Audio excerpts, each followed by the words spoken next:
Paul Chua just did the unthinkable. They ended up providing us with their EUIC winning team.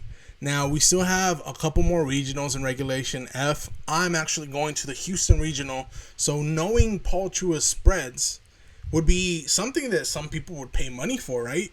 Well, Paul Chua said, lastly, since my Regulation F is over, here is the rental of the team I used this past weekend. Now, if you don't know, this past weekend, Paul ended up winning the largest tournament in history and ended up getting first place with a bolt balance team. Now, they provided the paste and they provided the rental code, so you can go ahead and try it out. It will be in the description down below. But what does this mean for us? Well, it provides for some very interesting content because now we're going to go ahead and break down Paul Chua's team, every single Pokemon specifically, what they do, and why they're here. So, if you look at Paul Chua's team overall, what does it tell you? Well, this team tells you one thing. Hey, I want another turn. One more turn. Because every single EV is set up that way. In a high-level VGC game, one extra turn can decide the whole thing. So let's start with the backbone of the whole thing. We have Incineroar, which is a defensive pivot core monster. This thing is just here to position and make sure that you are uncomfortable. Its max HP and heavy defense investment, like heavy defense, are here so that it can live things like a close combat after an Intimidate from an Urshifu. It also is here to make sure that it can take some chip and a double up. But Urshifu is a little scared on the special side. It doesn't have as much investment as you would like, right? And it's not even AV like some other Incineroars in the format. But Paul fixes that with other members of the team later on. So for now, let's just focus on what Incineroar can do well. This thing is here to pivot. It's here for Intimidate, Fake Out, Parting Shot. It exists to make your opponent uncomfortable. And that's huge because it's not here for damage. It's not here to be the main damage giver. It's here to win trades. After a couple Intimidates, after some things like Parting Shots, even special attackers start feeling Incineroar's presence. And Paul Chua demonstrated that beautifully with Incineroar. Now, we all know that Wolfie Glick is the number one Incineroar user, but Paul Chua is up there. It went ahead and dropped Flare Blitz for Taunt, just because in Toronto, in the finals that they faced there against Carey, the Ortona, they didn't have that good of a matchup into things like Among Us. So they decided, you know what? Taunt Incineroar is the move. What does Taunt Incineroar do? It provides people not being able to set up things that aren't like an actual move, like that causes damage. So no Spore, you can't Trick Room, you can't Tailwind. After that, people can't follow me. It gives a lot of actual like game states where you can lock things out of doing what they're here to do. So this Incineroar is here to do a lot. But the Tera is also super impressive. Why? Well, a lot of people have been running Tera Grass so that, Spore isn't a thing. But since Paul already has taken care of that with Taunt, they can go for Ghost. That means that if an Urshifu goes for a super effective close combat that wouldn't even kill, might I add, or another Pokemon is trying to fake you out, they can't do it because Incineroar has immunity to that now. So, I really enjoy the way that they have this thing set up, and it is a relax plus defense minus speed nature with 31 IVs. Some people asked Paul in his Twitter why he did that, and the response was actually kind of genius. It's for a slow Parting Shot that still outspeeds Gallade in Trick Room. Most of the time, Gallade will run the specific set number, and this Incineroar is slower than that. But it doesn't want to be mint speed all the way with 0 IVs. So it has a very specific niche of why Paul ended up doing that. Now let's look at Raging Bolt. Basically, in this regulation, there's no more dynamic Pokemon, well, maybe Fluttermane actually, that has had such an impact. And I want to say dynamic and Raging Bolt in the same sentence, but part of me cringes at that because in a stalemate, it's just a thunderclap off. So, Raging Bolt on Paul's team is the Calm Mind variant. This basically says, hey, I want to control late game pressure. So, Raging Bolt is EV'd specifically for bulk. It's not just oh, here, let me hit as hard as I can type of Pokemon, right?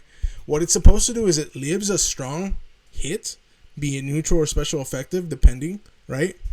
And then you can boost it. But it's not just like an auto boost type of Pokemon.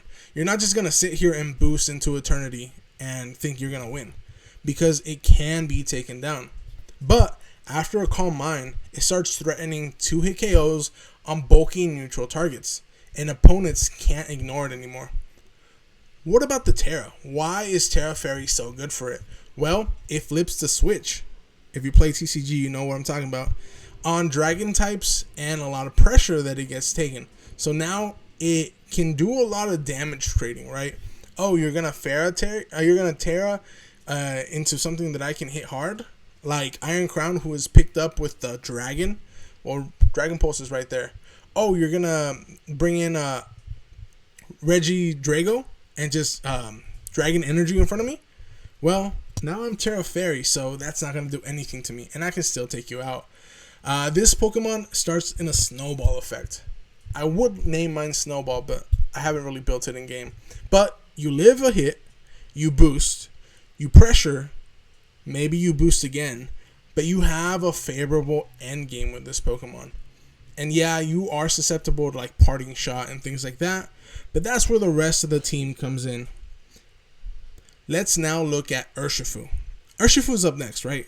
And this Urshifu is always guaranteed to live 2 hits with its Focus Sash. Surging Strikes, Close Combat, Aqua Jet, and Detect, and it's Tera Water. It's just max attack with Adamant Nature, and it has some speed.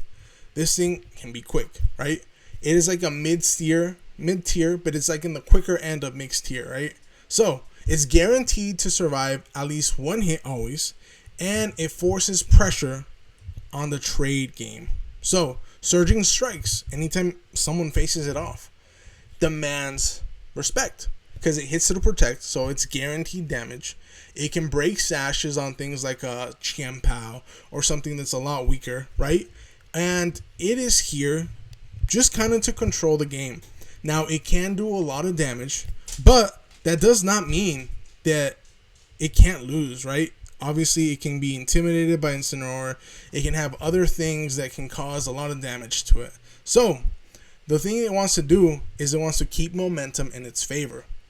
Basically, when you see an Incineroar and an Urshifu, it's telling you, you have to deal with me, the Urshifu, right now.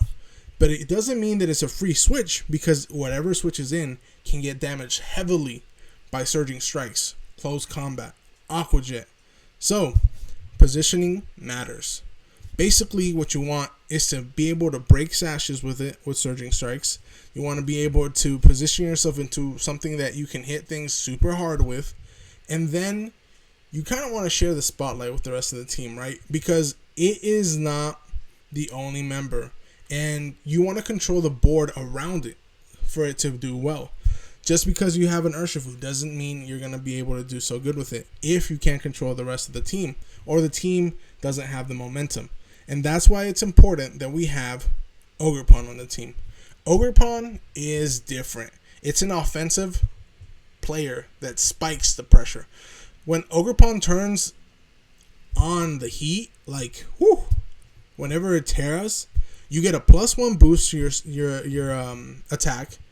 Ivy Cudgel is now hitting super hard, and Ivy Cudgel is a move that has a chance to crit. So even things that resist it could get knocked out to it after a +1 boost with a crit.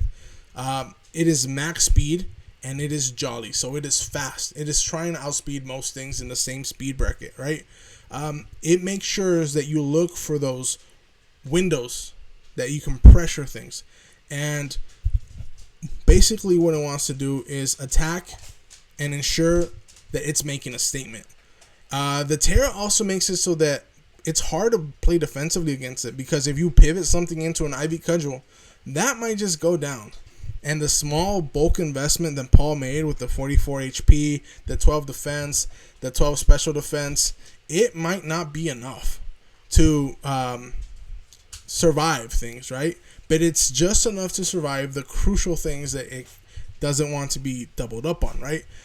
This one particularly does not have Follow Me, which is a big set that a lot of things have. It has Sword Stance, so it wants to turn on the turbos and just go. Basically, the focus is I want to strike, but I don't want to stay too long. Why? Because if this Pokemon stays very long on the field, a lot of Incineroars are doing something where they'll switch in on it, they'll parting shot on it, they'll start dropping those attack boosts that it can get, and then it just becomes like a wet pool noodle. Like it can't do anything, and you don't want it on the field. Now, luckily enough for this Pokemon, it keeps its boost if it switches out and comes back into the game. But again, you have to look for the right turn, the right position. It has a lot of offense with Spiky Shield as well in a defensive stance, because even though it's defending, if you hit it, you get a little bit of chip on the Pokemon. It's really good for breaking sashes. It's really good for doing a little bit of extra chip at the end. If it's like, 10% and your percentage is like a little bit higher and one hit would knock them out, you don't even have to actually hit them. You can just protect, and the Spiky Shield does the rest. Grassy Glide pairs really beautifully with the next person on the team, which is Rillaboom. Rillaboom is the utility. They are like Batman's utility belt. Like they are here to do a little bit of everything. They are the glue that holds the team together. Max HP plus Assault Vest gives a surprising bulky special side to this team. We already talked about Incineroar, and it's the bulky defensive side. Now we have the other end of that, the flip side of the team, which is Rillaboom with the special defensive core.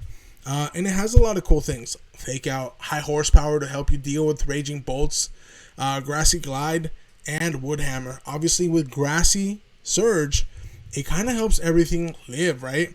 It hits strong, neutral special hits. It has Fake Out pressure, and it has Grassy Glide pressure for priority to pick off certain things or certain threats that normally outspeed it, right? The survivability is also amazing because things like Raging Bolt with those leftovers want to have as much recovery as they can. And Leftover and Grassy Surge can bring it up quite a bit, which is favorable for those end games where, you might want to protect, go here, protect, go, and just kind of close out the game really well. And Paul knew exactly when to use Rillaboom. During the finals match, they would bring it in and then immediately switch it out because they wanted to win the terrain war. And that was also so beneficial for them because they had Incineroar, who would also make the attackers on the other side drop down. So it was never a losing game for them because of the dynamic Fake Out bros, like people like to call them, right? The attack investments ensures that a pivot or a priority matters. A lot of Flutter Mains early on in Regulation F were just going down to a Grassy Glide from a Rillaboom, or a combination of Grassy Glide from Ogerpon and Rillaboom. So it is super important. Rillaboom wins slow board battles. So you want to make sure that you bring it in right when you need it and that it does the damage that it can do. Woodhammer hits like a truck. And then we have Tera Fire, so that it isn't just one shot by Ogerpons, that it isn't just one shot by any fire type moves like that. It now resists other things that it wouldn't before. And you can kind of pick and choose, right? Fire, grass. Which one is the best for you? It's not flashy, but it keeps momentum stable. Lastly, we are going to talk about Flutter Mane. Now, in the rise of bold Flutter Mane, of the super defensive Flutter Mane, of the Flutter Mane that taunts and thunder waves and icy winds, this Flutter Mane is a little different. It still has high defensive investments, right? It is built for controlling the battlefield. It's not a glass cannon, really, that is just going to do a lot of damage and leave. It is a defensive statement because it has 204 defense investment, meaning that it can take hits. And it's not bold, but it's timid, meaning that it wants to be speed control. because it's fast enough to be one of the fastest things on the field after that booster energy. And then it can Thunder Wave. Then it can Icy Wind. Moonblast when it needs to. Tera Grass so that nothing can put it to sleep. At this way, it makes sure that Icy Wind and Thunder Wave are guaranteed. And that's speed disruption, right? With a team that doesn't have, traditional Tailwind or Trick Room, this is good enough as a pseudo speed control. And it maintains the pace of the game. It can be aggressive when it wants to be, and it can support pressure when it needs to be. So it sets and dictates the rhythm depending on how you use it. It is very good on a strong pivoting core team. And we have that here with Incineroar and Rillaboom. The way that Paul made this team is absolutely perfect in my opinion.